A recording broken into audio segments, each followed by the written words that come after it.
Bonjour, aujourd'hui dans la série Romanet sur les doubles squeeze, j'analyse à ma façon son exemple de la page 28. Et voici la donne.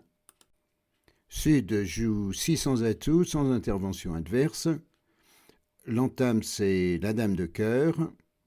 À ce stade on fait les comptes des levées, on a 3 trèfles, 3 carreaux, 2 cœurs et 2 piques, soit 10 levées, il en manque 2. On peut raisonnablement compter sur un trèfle de plus, mais de toute façon, c'est une nécessité. On peut aussi faire un carreau de plus s'ils sont 3-3. Comme la probabilité que les carreaux soient 3-3 n'est pas terrible, environ 36%, il faut se demander s'il n'y a pas une autre solution pour trouver la levée manquante.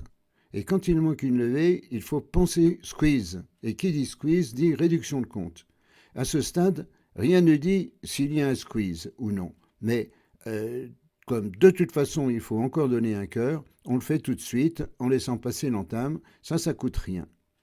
Et si les carreaux sont partagés, le coup est pratiquement terminé. Mais comme à ce stade, leur partage est le seul problème, on peut les tester de suite et ça sans risque. On y va.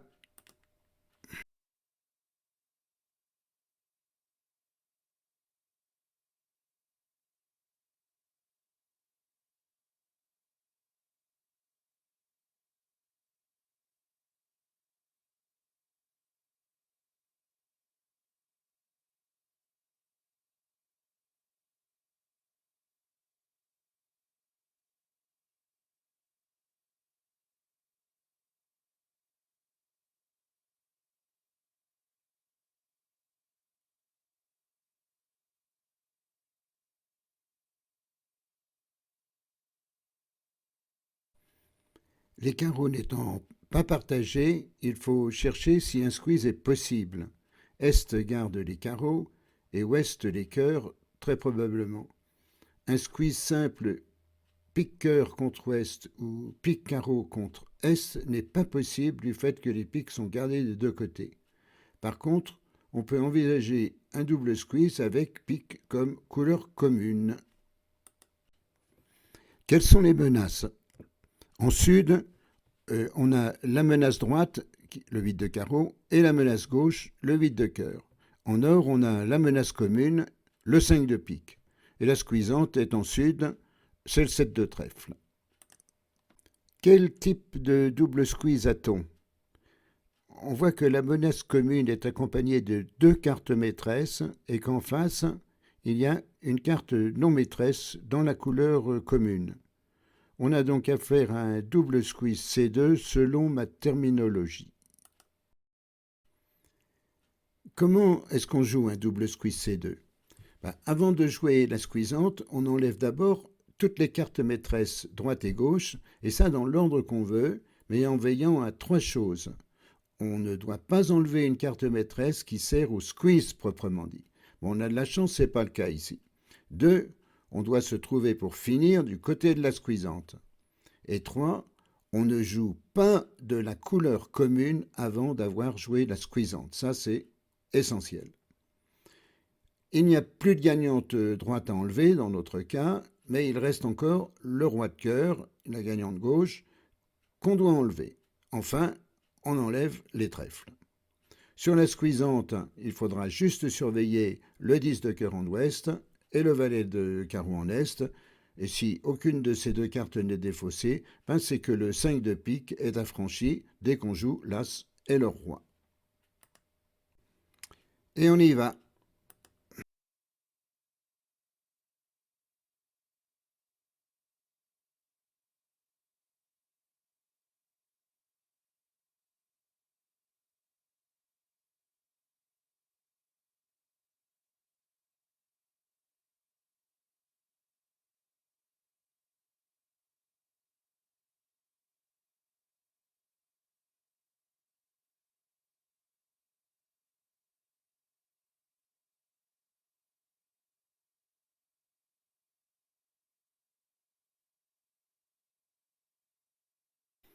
Sur la squeezante, ouest et est sont obligés de défausser pique s'ils veulent conserver leur garde, et cela affranchit le 5 de pique. et Nord peut défausser le 3 de pique sans problème, c'est une carte libre. Il suffit donc de ne surveiller que le 10 de cœur et le valet de carreau, et rien de plus. Voilà. Je vous laisse lire les explications de Bertrand Romanet avec mon commentaire, et ensuite vous verrez la vidéo qui montre comment il joue la donne. Mettez en pause pour prendre le temps de lire et réactivez pour voir la vidéo ensuite. Là, je vais jouer comme Bertrand Romanet l'a proposé dans son livre. On entame dame de cœur,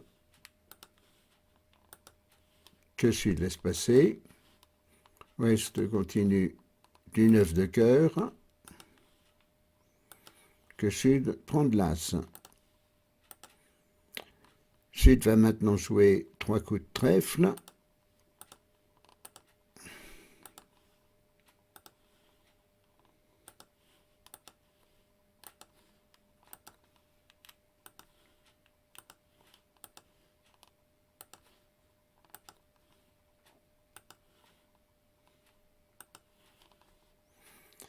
Et Sud, curieusement, s'arrête.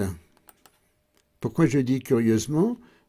Parce que le 7, qui est une carte maîtresse, il ne la joue pas, parce que, en fait, il est en train de penser au squeeze. Mais à ce stade, rien ne dit qu'il y a un squeeze. Et ensuite, ce qui est encore plus étrange, c'est qu'il joue le roi de cœur.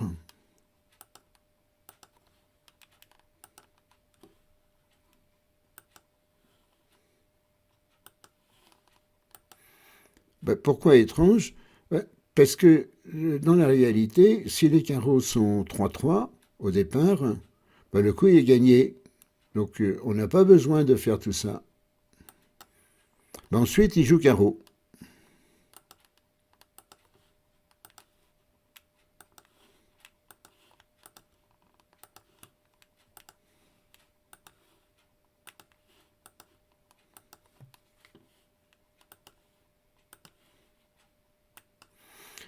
Pour dire que, pour découvrir qu'ils ne sont pas 3-3.